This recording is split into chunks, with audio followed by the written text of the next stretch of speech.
Have you ever been talking to someone, and just when things start feeling real, their eyes suddenly drop to the floor? Maybe they glance at their phone. Maybe they look past your shoulder. Maybe they just stare at their own hands like the answer is written there. You start wondering, did I say something wrong? Are they bored? Do they not like me? Am I imagining all of this? But psychology tells a very different story. Sometimes the people who avoid your eyes the most are the ones who feel for you the most. And once you understand why, you'll never read a broken gaze the same way again. Part 1. Eye contact activates the brain's threat system. Here's something most people don't know. Prolonged eye contact doesn't just feel intense, it physically activates the amygdala, the brain's alarm center. When someone likes you, their nervous system treats you differently than it treats a stranger. You're no longer background noise, you're a signal worth reacting to. And that reaction isn't always calm. Sometimes it's closer to fear. Not fear of you, but fear of exposure.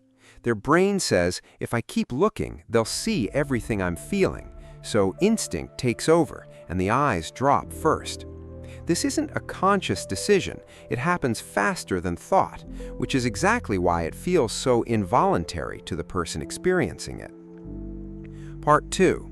Attraction creates self-monitoring. When someone is indifferent to you, they don't think twice about how they're sitting, how they're blinking, how long they're looking. But attraction changes that instantly. Suddenly, they're aware of everything. Am I staring too long? Do I look weird right now? Is my face doing something strange? This is called self-monitoring, and it's mentally exhausting. Breaking eye contact gives the brain a break from constantly performing. It's not disinterest, it's overload. The irony is that the more someone cares about the impression they're making, the harder it becomes to simply exist naturally in front of you. Part 3. They're afraid of revealing too much too soon. Eyes are hard to control. Voice can be steady, words can be rehearsed, but eyes tend to leak emotion before the mind gives permission. People who like you often sense this. They know that if they hold your gaze even 2 seconds too long, something might show. A softness, a flicker, a tell. So they look away first, not because the feeling isn't there, but because the feeling is too visible. Avoiding your eyes becomes a form of self-protection, a way of controlling what you're allowed to see. It's less about hiding from you and more about hiding from the vulnerability of being fully seen. Part 4. Shy attraction behaves differently than confident attraction. Not everyone experiences attraction the same way. Confident people sometimes hold eye contact longer, using it almost like a tool, a way of signaling interest without needing words. But shy or anxious individuals often do the opposite. They look, they get caught, they retreat. This cycle repeats over and over throughout a conversation. It can look like nervousness, awkwardness, even disinterest, but underneath it, the pattern usually means the same thing. They noticed you, they reacted, and they didn't know what to do with that reaction, so they looked away. The retreat isn't rejection, it's regulation. Part 5. The brain fears rejection more than it values connection. This part explains almost everything. Thousands of years ago, being noticed by the wrong person or being caught noticing the wrong person could have social consequences. That old wiring never fully disappeared. So even now, when someone feels a pull towards you, a part of their brain immediately calculates risk. What if they don't feel the same way? What if I'm too obvious? What if this makes things awkward between us? Avoiding eye contact becomes a shortcut. If they don't hold your gaze, they can't be as easily rejected by it. In a strange way, looking away feels safer than hoping. Part 6. Silence in the eyes doesn't mean silence in the mind. Here's the part most people misunderstand completely. When someone won't look at you, the assumption is usually that they feel nothing, but often it's the opposite. Their mind is loud. They're replaying the conversation. They're noticing your voice, your laugh, small details about how you speak or move. The eyes go quiet specifically because the mind is not quiet at all. Emotional restraint on the outside frequently hides emotional intensity on the inside. What looks like calm avoidance from the outside can actually be a storm on the inside. Part 7. Physical distance often reveals what eyes hide. If someone likes you, their avoidance rarely stops at their eyes. Watch what their body does instead. Do they angle themselves towards you even while looking away? Do they find small reasons to stay near you longer than necessary? Do they laugh a little too easily at things that aren't that funny? Psychologists call this compensatory behavior.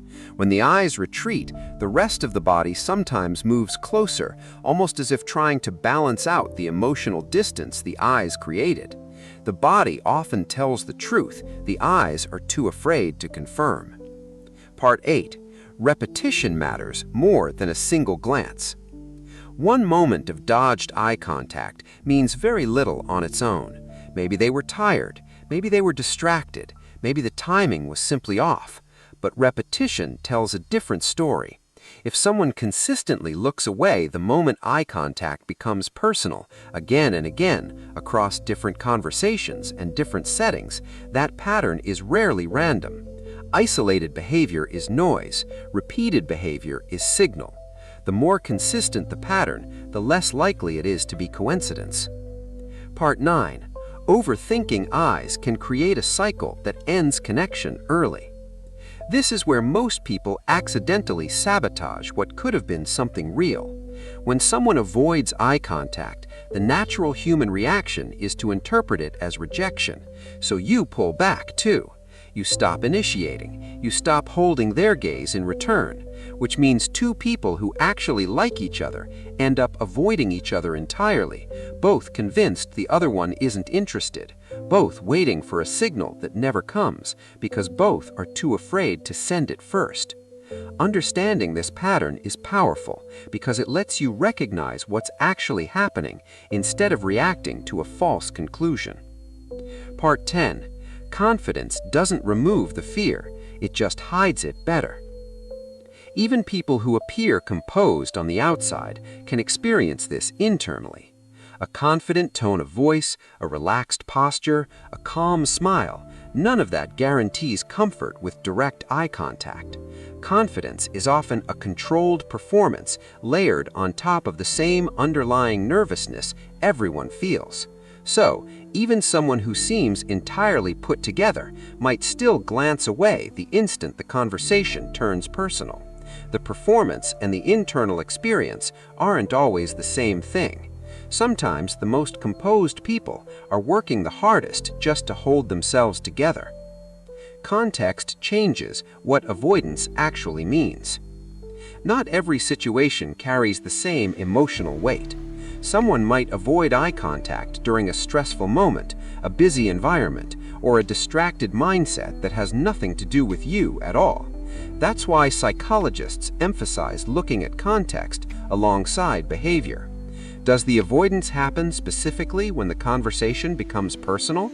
Does it happen alongside blushing, fidgeting, or sudden shifts in tone? Context transforms a simple glance into meaningful information, or reveals that it meant almost nothing at all. Conclusion.